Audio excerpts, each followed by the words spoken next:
Hello and welcome back to the Fruit of Grisaia, Sachi's route. In the last episode, Yuuji went on to try and have his first date with Sachi. However, as none of them could come up with an idea for an actual date, Yuuji suggested that Sachi partook in his training session, something that didn't exactly went well.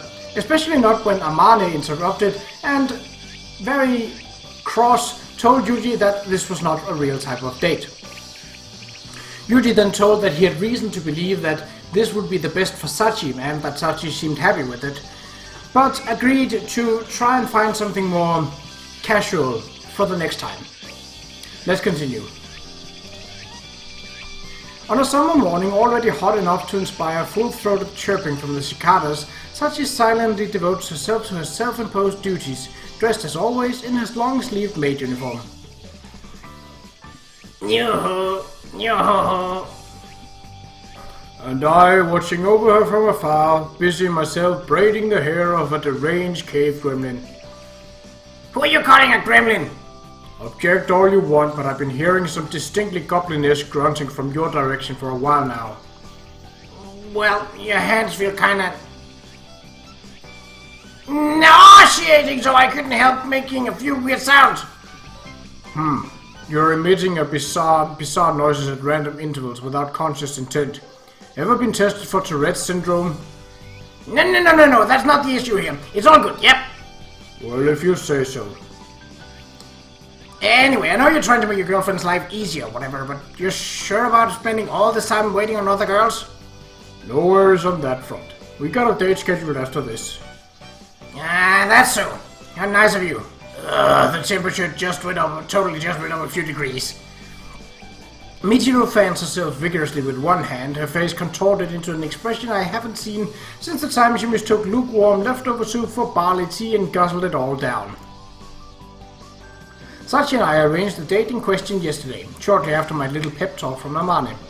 Returning to the athletic ground, I found Sachi still maintaining a quite respectable standby pose, nibbling from a box of soy milk donuts with Makina at her side.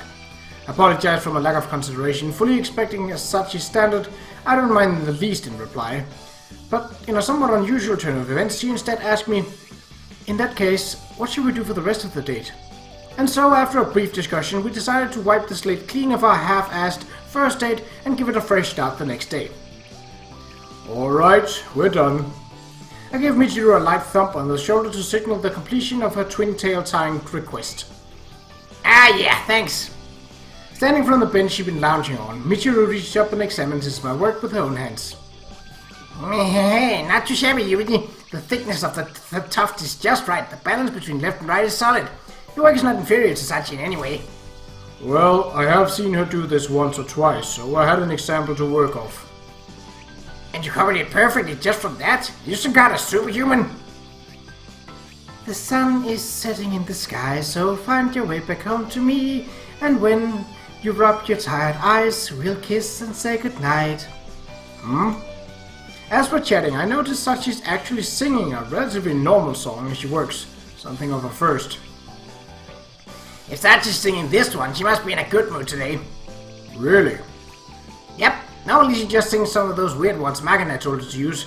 You only get this one when she's feeling really chipper. That a fact. They might be relatively loose orders, but Makina did ask Sachi to warble her ludicrous tunes.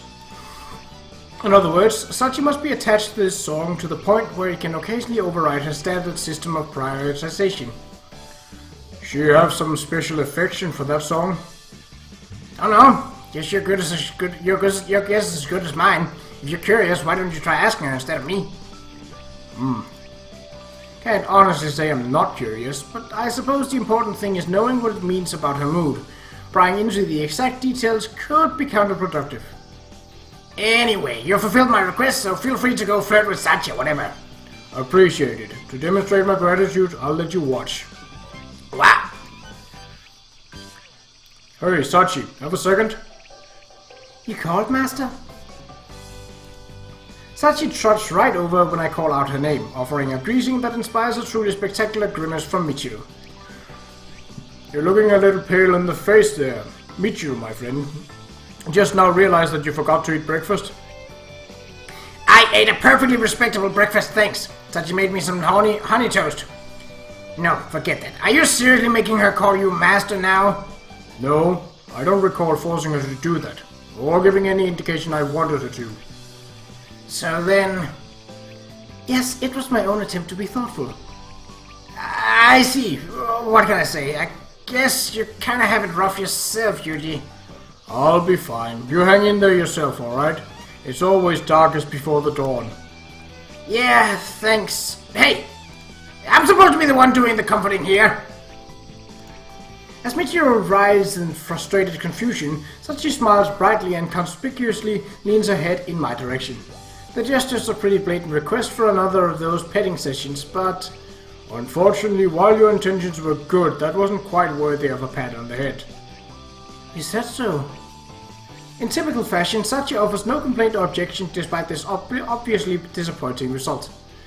Judging from the way she proactively presented herself for attention, Michiru's assessment of her mood seems to be relatively accurate. So, how far have you gotten with the courtyard? I finished cleaning today's designated area. I was just about to start making some progress into tomorrow's work. In that case, I'd like to get going before this heat gets any worse. But before I can finish the thought, there's a distinctive sound of a certain engine drawing near. A sound that can only mean one thing.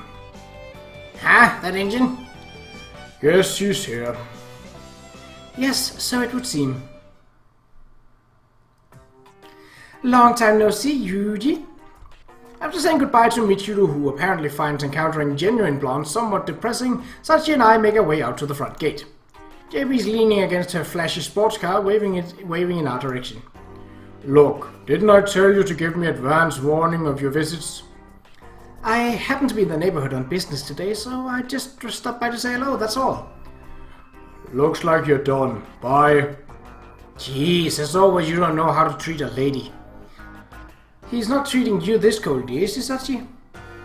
Not at all. In fact, things between Yukon and I were rather hot and sweaty yesterday. Huh? It hasn't even been a week since I heard you two were going out. You're moving that fast? Just to make things perfectly clear, Sachi's referring to training, physical exercise, that sort of hot and sweaty. Oh, that makes sense. You got me a teensy bit surprised there, dear. That's my girlfriend for you, just full of surprises. I see. But anyway, when were you two this friendly? Yes, it was pretty tough to get this far, you know. I mean, the first time I met Sachi, she shouted, "Be gone!" and started brandishing that broom like some kind of spear. At the time, I mistook Qa'Rajh for an intruder. I really am sorry. Oh, don't apologize. I mean, you're looking after Yuuji for me now. The smile on JB's face bears a striking resemblance to Amane's up-to-no-good expression. When women smirk like this, my experience suggests that events are about to take a markedly irritating turn. Well, let's hear it. How's the taste of sweet young love running through your veins? Are you enjoying yourself, yes? Are you seriously asking me that? What are you, some gossipy old lady from across the street? Oh, come now. I'm your guardian, so it's only natural for me to check up on how things stand. I already gave you what you absolutely needed to know, didn't I? I see no reason to volunteer more. Fine, forget it. I'll just ask Sachi instead.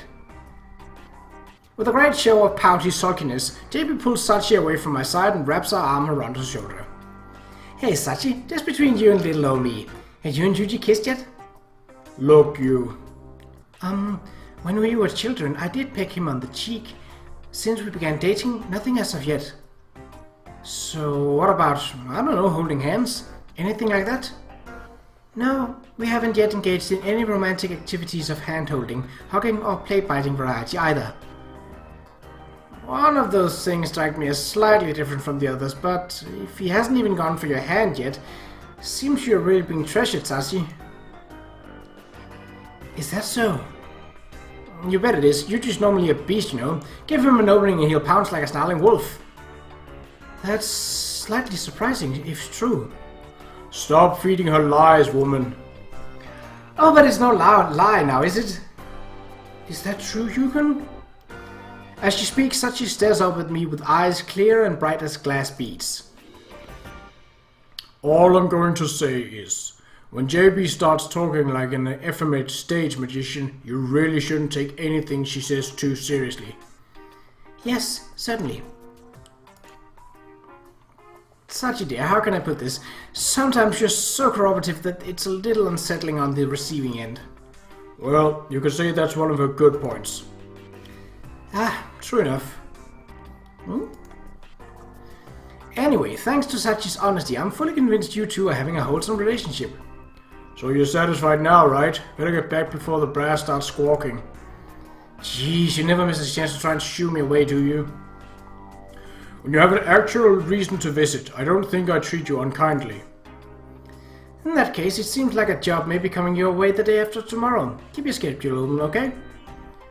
If that was the point of this visit, she sure took her time getting around to mentioning it. Alright, send me the details when you can. But of course. Okay, then guess I shouldn't make too much of a nuisance of myself. I'll be heading back to the office now. You kids have fun. With an exaggerated wink, JB slips into the driver's seat of her prancing horse. Ah, that's right. One last thing, Sachi. Yes? What can I do for you? Yuuji tosses and turns like crazy, so be careful when you're sleeping in the same bed. Yes, certainly. Okay then, you two. Till next time.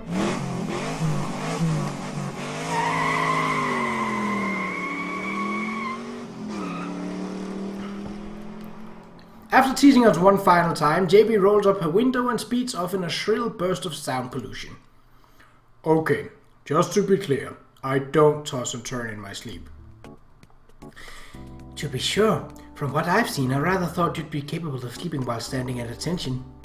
That's a bit over the top, but anyway, do you finally understand not to take that woman at her word? But she came to visit out of concern for you, Yukon.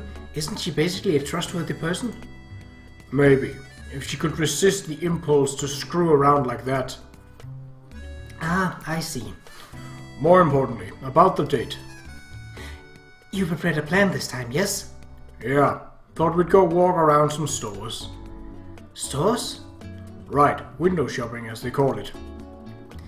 Are you in the market for new window paint, Yukon? Pretty decent. Try that one on veteran marine who's gotten thoroughly sick of constantly floating around in iron tubs, and you'll probably get a drunken roar of laughter. I wasn't trying to make a joke, actually. Right, I keep forgetting that she's natural at this. Anyway, I did take my best stab at thinking of an appropriate first date here. Is the shopping plan alright by you? It certainly is. Shopping with Yukon sounds like a very pleasant date. I'm looking forward to it already. Good. In that case, let's make our preparations, then meet up here in 10. Yes, certainly.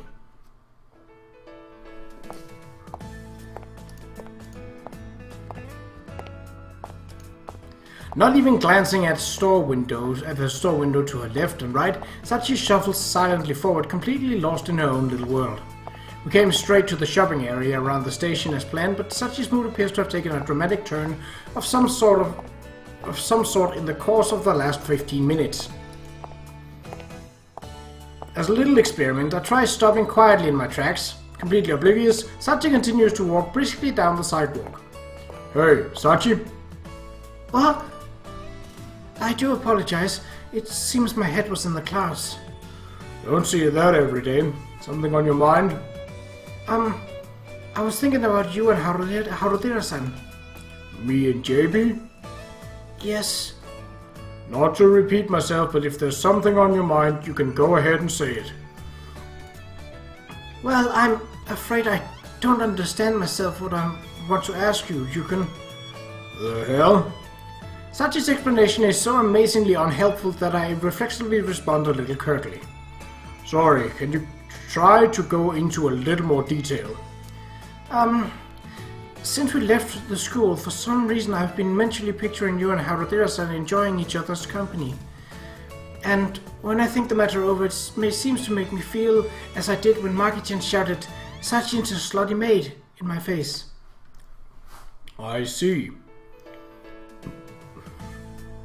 Based on what I can infer from that explanation, it's simple jealousy. And although that feeling is obviously the result of JB's malicious little pranks, Sachi probably isn't capable of recognizing either the cause or effect for what they are. Alright, I got some advice for you on this one, Sachi. Yes? And what would that be?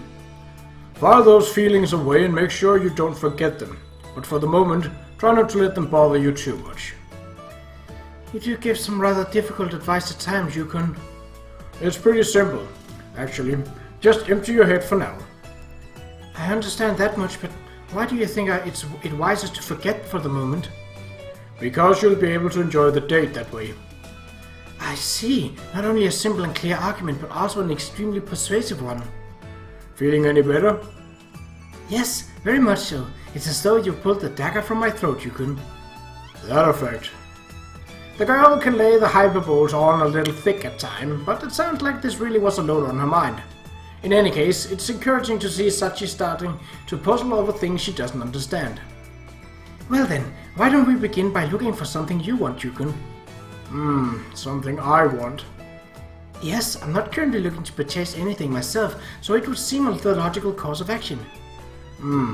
The only thing that's really comes to mind as a spur of the moment is books, but even there, I'm doing alright with Sakage's leftover for the time being. Everything necessary for my job at Ichigai is provisioned to me from the company's stock of government-supplied goods. I can't think of anything I urgently need to get my hands on at the moment. Well, if I really stretch things a bit, there's a new scope they're making overseas that I've been wanting to try out, I guess. That's a bit problematic. A voyage abroad would require a passport, and the application would almost certainly take some time. In other words, if the prep time wasn't an issue, this girl wouldn't hesitate to launch an international expedition as part of a casual shopping trip. As I try to come up with something else I'm interested in buying, I casually glance over at Sachi, walking quietly at my side in full maid uniform. No matter how accustomed she is to that thing, it's downright mind-boggling that she can wear a heavy, multi-layered outfit in this heat without shedding even a drop of sweat. Yukon, might I have just received a non-verbal signal to the effect of the only thing right now I want is Kumina-san's budget, perhaps? No, you did not. Is that so? That is so. That said, she's not entirely off base, since my idea does concern her body. Alright, how about I buy you some clothes to complement that body of yours? Clothes? For me? Yeah, I had the thought earlier, but wearing a long-sleeved maid uniform in the dark days of summer isn't really in the spirit of things. In that case, I have a specifically designed tropical summer. Right, sure. I'm willing to bet it's still got long sleeves. Yes, when in the theater of operation for extended periods of time during reducing exposed surface skin is an indispensable defense against mosquitoes that transmit malarial protozoa, you see. They do say a good 2/3 of the troops battling over New Guinea ended up afflicted with malaria, but at present I'm fairly sure the Anopheles minimus mosquitoes capable of spreading the disease can't be found anywhere in Japan other than the small region of Okinawa. What's more, in subtropical regions... Okay, whatever. For now, let's just take a look in that store over there. Come on. Yes? Are you sure about buying all this? As we leave the store, Sachi poses an anxious question, glancing down at the shopping bags dangling from both her hands. All well and good that I decided to buy her clothes, but even my avaricious reading habits never extended to female-oriented fashion magazines. I was largely clueless on this one. For the lack of a better plan, I ended up indiscriminately buying everything recommended by a saleswoman who spoke something just barely qualifying as Japanese. According to JP, woman can never have too many clothes. Michiro-sama frequently says the same thing, but since I didn't pay anything, getting all these makes me feel rather guilty. No need to worry about that. Fortunately, I got a part-time job, so buying a few presents for my girlfriend isn't anything out of the ordinary. Well, I suppose so, but...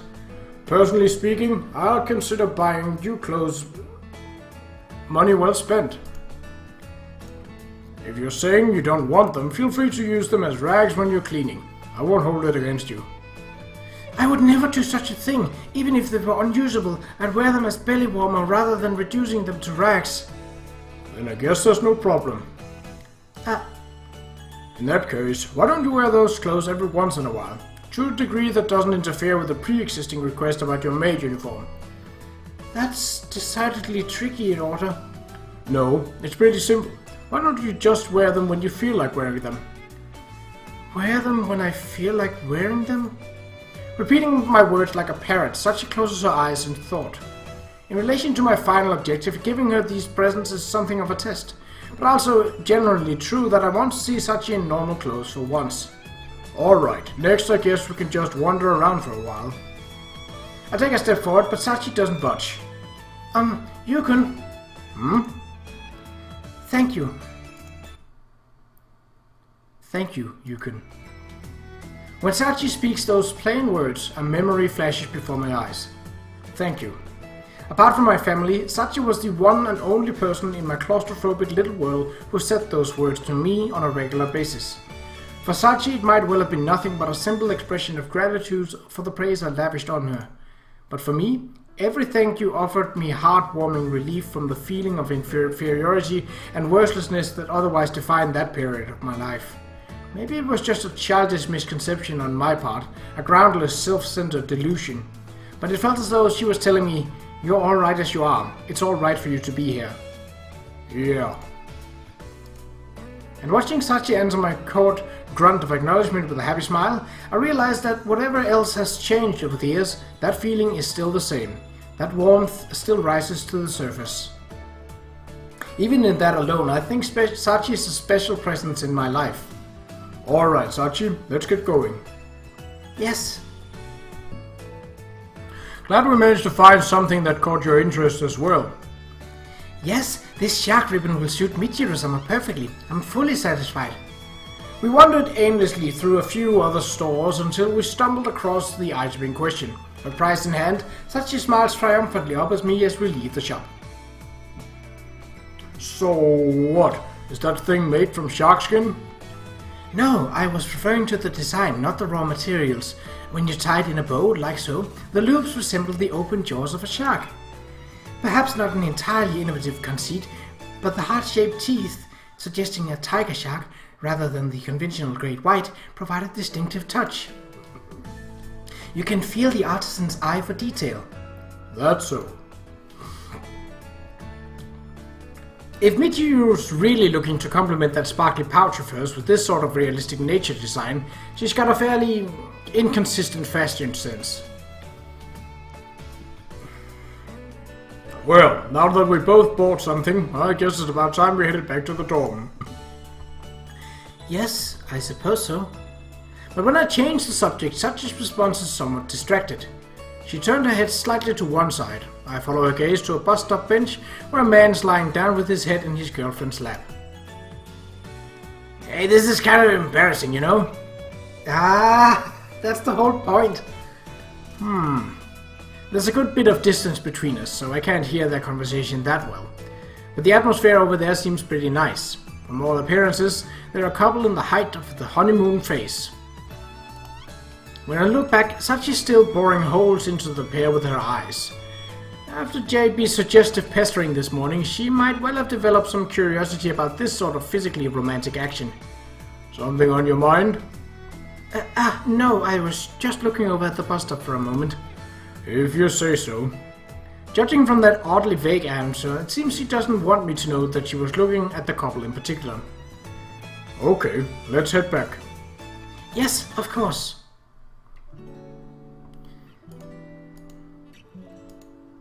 By the time we reached the campus, Sachi's got her head completely in the clouds again. This would be the second time in the last few hours. Considering she's normally alert enough to come running when someone calls her name, this is definitely an unusual state of affairs. Lap pillow, hug pillow, ice pillow. So that's it. Although it's actually a little worrisome that she's this transparent, this time she's clearly gotten herself caught up on the lap pillow concept. Hey, Sachi? Yes? What can I do for you? Want me to guess what you're thinking about right now?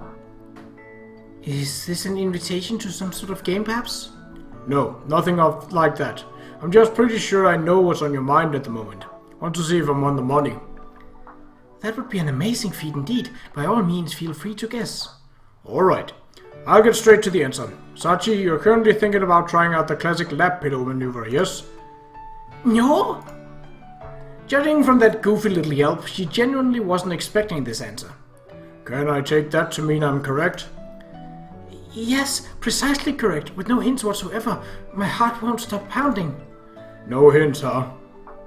I wondered whether you might be a psychic before you can, but this is particularly astonishing. Actually, in this case, I'm pretty sure anyone with a functioning set of ears could have produced the same supernatural insight. In other words, before you can penetrate and gaze, I'm always naked as a jaybird. Considering how sordid you make this sound, you seem remarkably calm. A mere facade, I assure you. My heart is lop-dubbing as it has never lop-dubbed before. Okay then, why don't we step that lop-dubbing up a notch? Lop-dub-dub-dub, in other words? Can't say exactly how many extra dubs we'll get, but since you're interested, I'm officially proposing we give this lap pillow thing a try. Huh? Conveniently enough, there's a setting ideal for the purpose close at hand. I point to one of the benches that dot the courtyard, sitting in the shade of a tall tree. There's a bench to be certain, but... All these bags ended up being slightly heavier than expected, so it'd be nice to rest my arms a little as well. Of course, my arms aren't even slightly sore, and the dorm's right in front of us, but no need to mention that. Yes, I see. It's not good to place unnecessary strain on one's body. If you'd like to rest, then I suppose you could... Alright, sounds like the matter's decided. Huh? I pulled Sachi over to the bench, then settled down in the classic lap pillow pose as previously demonstrated by the couple in town. We're really doing this as well? Yeah, ignorant as I may be about these matters, I do know the basic theory behind the lap pillow. Leave the rest to me. Alright, success. Oh, Sachi! Sachi's face stares up from my lap, frozen with all the meek anxiety of a terrified kitten. Well, what are your impressions now that you are experiencing the real deal? Your legs are neither too hard nor too soft. It makes for a pillow of exquisite consistency. But in general, isn't the man supposed to be the one resting his head in the woman's lap? Now that you mention it, the man was lying down on the bus at the bus stop, wasn't he? Yes, so I suppose I'd have to say this is somewhat unusual variation of the traditional lap pillow experience. I didn't even consider which of us should be the pillow and which the pillowed. Well, if you want to take the opposite role, we can switch. Let's see. I do appreciate the offer, but I think I'll pass for now. You sure about that? Now that I think about it, this might be my one and only chance to experience this unique position. I see. Yeah, I guess you could look at it that way. Indeed. The moment Sachi offers that brief response, a gentle gust of wind rolls through the shaded courtyard. A lingering breeze, not so strong as to be irritating, but enough to bring a pleasant cool. The wind feels nice, doesn't it? That it does. The cicadas have begun to cry in earnest. Yep. Yukon's face is right before my eyes. If it was behind your eyes, we'd have a problem. I suppose so. She puts her feelings into words as they come to her. I offer brief, meaningless responses. At some point in this trivial little exchange, a smile spreads across Sachi's face, and I begin to feel the sort of simple tranquility that comes with cradling a purring cat on your lap. Hey Sachi, you enjoyed the date today? Yes, I enjoyed myself a great deal. No hesitation. Why would there be? It was really, really fun. Even though we just wandered around by the station? Yes, not only did I visit many shops with Yukon, you even bought me all the cute clothing. Well, I'm glad you had fun, but you really are easy to please, aren't you? Actually, that might well be a misconception on your part. Oh, elaborate. I mean, just take a look at us. At the moment, I'm having my boyfriend act as a human pillow. So you are. True enough, if someone saw this little scene out of context, they'd probably get the impression that Sachi's wearing the pants in this relationship. Well, since you've had that rare opportunity handed to you, how about you relax and savor it for a while? Yes, thank you very much. As she speaks, Sachi lets tension drain out of her body, and I feel a little more weight settle in my lap. It feels almost like the physical manifestation of her absolute trust. I've shouldered many burdens on the job, but none were quite this relaxing to bear. If you feel like it, you can go ahead and take a nap. That's a very attractive proposal, but I'm lub-dubbing so vigorously I doubt I'll be able to fall asleep. In that case, just close your eyes and take it easy. Apparently that alone's about 80% as effective as their actual sleep. Amazing, Yukon. You really do know so many things. Look, I'm sure I've told you this before. The people who really deserve praise are the scientists who ran the studies, not the guy who read about them in some book. Even so, remembering the contents of those books so very well is an accomplishment in its own right. You really aren't going to budge on this, aren't you? That's correct. I'm not going to budge. She seems very pleased about it for some reason. This habit of overestimating me to the point of veneration is one part of Sachi that doesn't seem to be changing.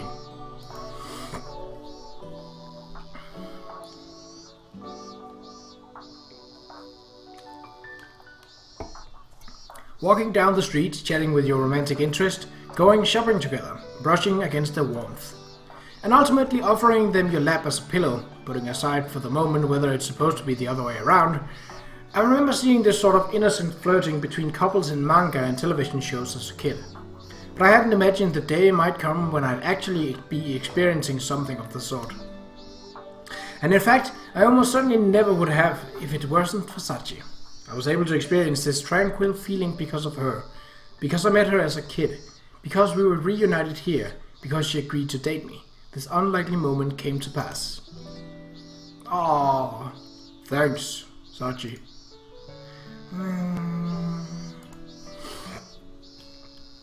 When the words spill naturally from my mouth, I'm answered by nothing but the sound of a carefree young woman sawing logs. Thought you weren't sleepy, punk. That didn't take long considering. But then again, seeing Sachi like this, the way her lively excitement gave way to this abrupt nap, it's a keen, almost painful reminder of the tomboyish, unpredictable girl she used to be. Is that you, Kasami-kun? When I raise my head in response to this tentative inquiry, I see Sakagi standing in the shade nearby, a paperback book in hand. Hey there, Sakagi. Back from sharing your complaints regarding our profane world to a local crow? Could you kindly stop implying that I'm some sort of witch? Sorry, just a little joke. I can see that you're somewhat in something of a good mood, but that's Kumine-san sleeping there, isn't it? Yep. Momentum from the shopping date ended up carrying us in a slightly weird direction. Decided to try out the lap pillow thing. Yes, I did manage to figure out the general situation, but this is an extremely rare sight.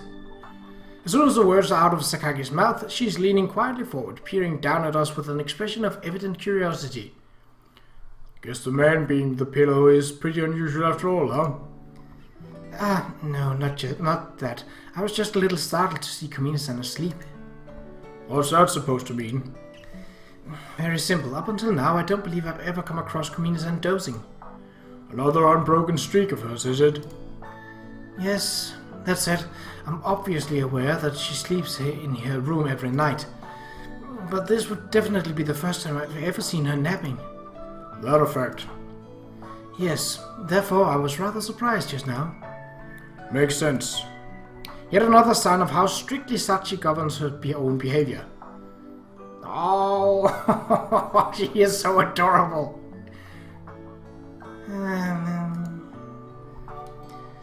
I must say, she certainly seems to be having a pleasant nap. Well, we did spend a good while wandering around the stores this afternoon. She was probably a little tired. I really don't think that would be enough to get Kumine-san to doze off. Then what did? At a guess, your lap must have made her an extremely pleasant pillow. Sakagi smiles gently at her own joke. Fairly uncommon, both the smile and the fact that she made a joke in the first place. Oh, you're interested? How about giving it a try yourself? What? When I offer a little light teasing as payback, Sakagi's face instantly goes red. Of course, you'll have to get Sachi's permission first, but... That's, Absolutely not. Yeah? At a sudden angry shout from my lap, Sakaki scrambles a few feet backward, completely flustered. Is she awake? I wonder. No, Tunafish Man is only cool because he fights with his own gods. Laser beam would ruin everything. No, she's pretty clearly not. So she was just talking in her sleep? Yep, seems that way. I see. There really is something about that girl that makes my blood run cold sometimes. You're reading way too much into this. In any case, Susan and Matsushima-san seem to be out at the moment, so no one else should pester you. Do excuse the interruption. With those parting words delivered in an uncharacteristic tranquil tone, Sakaki turns away and quietly makes her way back to the dorm. I am permitted to while away my time as a human pillow for the moment. But 2 days from now, another Ichigai job is waiting for me. That was the way of life I chose, and I don't plan on trying to back out at this late in the game. But surely no one could hold it against me if I enjoy this feeling a little longer. At least until she wakes up. Oh, that was so sweet, and I love it! Right. We shall see what happens in the next episode. But until then, take care.